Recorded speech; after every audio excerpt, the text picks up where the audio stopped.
Astrology कोई जादू नहीं है। राइट। एस्ट्रोलॉजी एक ऐसी गाइड है जो आपके, जैसे हम पढ़ते थे तो क्या करते थे, गाइड का यूज करते थे। ये आपके जीवन की गाइड है। ओके। पहली चीज। दूसरी चीज, अब कहीं पर भी जाते हैं हम क्या लगाते हैं, गूगल मैप।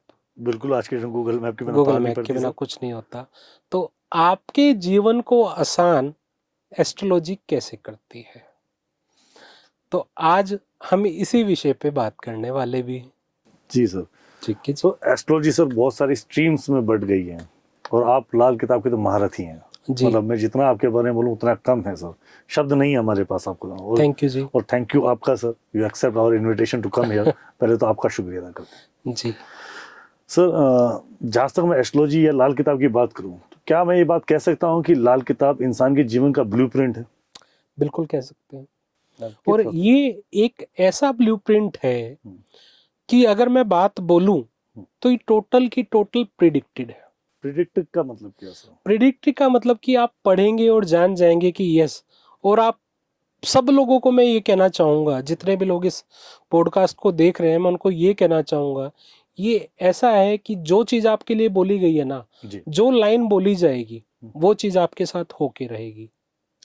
तो क्या इसमें समय काल या स्थिति का परिस्थिति होती है या उसकी घटना कभी भी हो सकती है? बिल्कुल वो चीज होती है। मतलब वर्षफल इसमें क्या चलता है, मेन चलती है आपकी लगन कुंडली। ठीक है।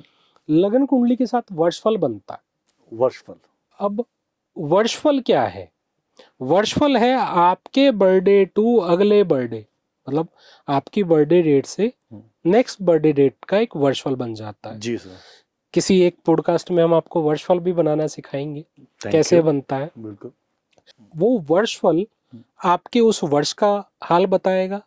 लगन कुंडली जैसे वैदिक कुंडली है, वैदिक कुंडली क्या करती है कि आपके लिए पहले लगन चार्ट देखेगी, फिर उसके बाद आपका नमाज देखेगी, ट्रांजिट देखेगी, D1 देखेगी, D7 देखेगी, D8 देखेगी। जैसे D7 मैरिज के लिए, D10 पिता के लिए, है ना। तो लाल किताब जो है इतनी सारी कुंडलियां देखती ही नहीं। अच्छा। लाल किताब आपकी देखती है सिर्फ लगन कुंडली। ठीक है। ठीक है। लगन कुंडली आपका कौन से घर में किस तरह का ग्रह बैठा है, कौन सा ग्रह कल्प्रेट हो रहा है, किस ग्रह की वजह से आपको दिक्कत आ रही है। मैं एक लाइन में बोलना चाहूंगा, क्यों कहते क्या, लाल किताब है ज्योतिष निराली, जो सोई किस्मत जगा देती है, फरमान पक्का देख करके आखिरी जो दो लफ्जी जहमद हटा देती है। क्या बात है सर, तो लाल किताब अंदाज की किताब है सर। देखो, लाल किताब जो लिखी गई है ना, टोटल की टोटल कविताओं के रूप में लिखी गई है। और कविताओं का शौक मुझे बचपन से रहा है। और कहते हैं ना कि जो चीज आपके दिल को भा जाए और वही आप कर रहे हो, आपका प्रोफेशन भी वही हो जाए, तो वो दिल से होता है। और जो चीज दिल से होती है ना, वो सामने वाले के लिए फलीभूत होती है। बिल्कुल, तभी आप इस ऊंचाई पे हैं। ठीक है। तो वो कृपा है बाबा की, ऊंचाइयों पे लाने वाले तो बाबा ही हैं। पर यहाँ पर मैं और चीज बताना चाहूंगा आपको कि जैसे मैं आपको वर्षफल बता रहा था, अब वर्षफल के बाद क्या है, इस महीने में क्या होने वाला है, ओके, इस दिन में क्या होने वाला है, मतलब आज के दिन की घटना। यस। और इस घंटे में क्या होने वाला है, इस मिनट में क्या होने वाला है। ये मैं अपने स्टूडेंट्स को पढ़ाता भी हूँ। और जो भी मेरे पास स्टूडेंट पढ़ रहे हैं वो भली वो जानते हैं कि उनके पास सॉफ्टवेयर हो ना हो, सिर्फ लगन कुंडली बना ले, उसके बाद वो वर्षफल, महीना कुंडली, दिन कुंडली, मिनट कुंडली, सेकंड कुंडली, तो सेकंड तो यूं निकल गया, तो भी बन जाएगी। वो बनाते बनाते निकल जाएगा, बनाते बनाते निकल जाएगी, पर सेकंड भी बताएगा। कुंडली का काम बताना है, इस सेकंड में, इस सेकंड में, इस सेकंड में, इस सेकंड में। कहते ना, एक पत्ता भी नहीं हिलता तेरी रजा के बगैर, फिर भी इंसान गुनहगार है पता नहीं क्यों। ये बात समझ नहीं है इधर आज तक। ठीक है, नहीं आई ना, ये हमेशा राज ही रहेगा। पर मैं फिर भी वही कहूंगा, बहुत सारे लोग ना एस्ट्रोलॉजी को जादू मानते हैं।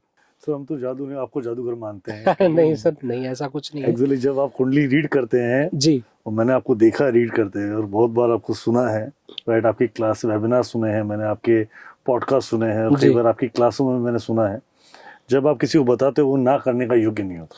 तो इसलिए ना, क्योंकि वो पूरी प्रिडिक्टेड है, यही तो हम सिखाते हैं। जी। और यही तो हमारा पर्पज है कि आज के टाइम जो फेक एस्ट्रोलॉजर या कुछ भी मार्केट में चल रहा है जिससे दुनिया परेशान है और इस प्रोफेशन को बहुत सारे लोगों ने खराब किया, तो इसलिए ये मुहिम ही यही है कि इंसान खुद का एस्ट्रोलॉजर खुद बने।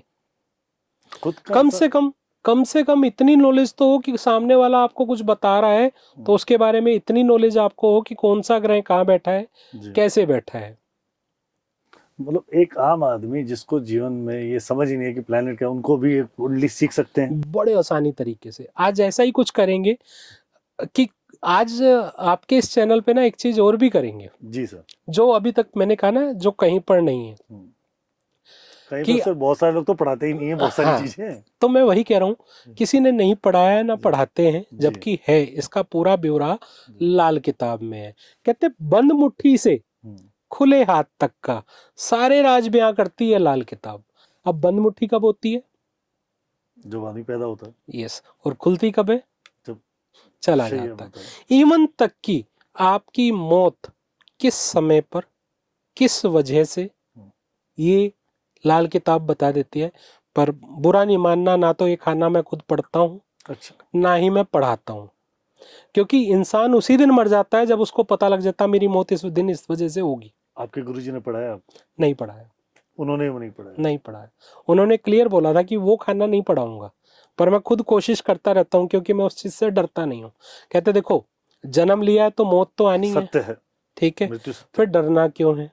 पर ना पढ़ो, ना पढ़ाओ और ना उसका किसी को ज्ञान दो। ज्यादा अच्छा है जब ये गाइड है। गूगल कभी मिसगाइड नहीं करता ना, आपको सही डायरेक्शन पे ले जाता है। जी सर। तो एक एस्ट्रोलॉजर का फर्ज ये बनता है कि वो इंसान को सही दिशा में लेकर के जाए। आप फीस खुल करके ले लो, पैसे की बात नहीं है, बात पैसे की नहीं है। आप शनि की माया, राहु की छाया, शनि की 7.5 मांगलिक दोष और आपकी काल सर्प दोष, ठीक है जी, उसके ऊपर इंसान की खाल उतार दी जाती है। अरे भयंकर वाली सर। ठीक है, तो इन चीजों से लोगों को बचना चाहिए। ना तो लाल किताब शनि की 7.5 मानती है, ओके, ना मांगलिक दोष मानती है, और ना ही लाल किताब राहु की माया, शनि की छाया, शनि की ढैया, काल सर्प दोष, राहु केतु, मांगलिक दोष, ये सब नहीं मानते। सबसे कोई लेना देना नहीं हो रहा। बहुत सारे लोग मेरे पास आते हैं, बोलते हैं कि मैं मांगलिक हूँ, पार्टनर मांगलिक नहीं है, मर जाएगा। मरना लिखा होगा तो मर ही जाएगा भाई। मांगलिक दोष की वजह से ये प्रॉब्लम नहीं आती है। अच्छा। और 28 साल की उम्र के बाद तो मंगल का वैसे भी जो बैड इफेक्ट है वो कम होना शुरू हो जाता है, और 33 तक तो बिल्कुल शून्य के बराबर होता है, 0 के बराबर हो जाता है। मतलब मांगलिक दोष अगर हम बात करें तो 28 तक कम होना चालू हो जाता है, और 33 तक उसका असर ना के बराबर होता है। तो मांगलिक वाले जो ये परेशान है कि हम शादी करें या नहीं करें, तो वो 33-28 के बाद शादी करें, दिक्कत नहीं आएगी। मांगलिक और नॉन मांगलिक की बात कर रहा हूं। और लाल किताब जो है ना, गुणों को मिलाकर शादी नहीं करती है। तो लाल किताब शादी कैसे कराती है सर? लाल किताब शादी कराती है बुध शुक्र की नाड़ी। आपका एक भी गुण नहीं मिल रहा हो, अच्छा, बुध शुक्र की नाड़ी लग रही हो, बुध शुक्र के ऊपर मैंने बहुत सारी वीडियो बनाई है मेरे यूट्यूब चैनल पे, तो बुध शुक्र की नाड़ी लग रही हो, शादी करा दो, कोई दिक्कत आ जाए बता देना। नहीं तो 28 गुण मिल रहे होते हैं लोगों के, और डिवोर्स हो रहा होता है। नहीं, बिल्कुल हो रहा था सर। ठीक है, और आज भी आप रिसर्च कर लो, कोर्ट केस उन्हीं के ज्यादा हो रहे हैं जिनके 28 गुण थे। बिल्कुल सर, 80% केस वही मिलेंगे आपको। ठीक है, और जिनके 4-4, 5-5 गुण मिल रहे होते हैं उनकी मैरिज बढ़िया चल रही होती है।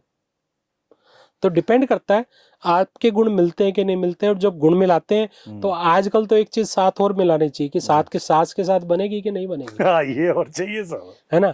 ये जरूरी क्यों है? क्योंकि सास बहू के चक्कर में अब बेटा पिस गया और वो पिस गया तो जीवन तो ये आज तक नहीं समझ आया सर, गुण किससे मिलाने, सास से मिलाने हैं, बेटे से दोनों से मिलाने हैं दोनों से ही मिलाने हैं, और गुण नहीं मिलाने हैं, जी। कुंडली में ग्रह मैच करने हैं ग्रह मैच कि इन दोनों की मित्रता है कि नहीं है। जी। ठीक है, अब ये भट्टुक और ये सब चीजें लाल किताब वालों को समझ में नहीं आती, और जितने भी लाल किताब वाले इस पॉडकास्ट को देख रहे होंगे ना, वो इस चीज से एग्री करेंगे, वो चीज इनको समझ में आती ही नहीं है।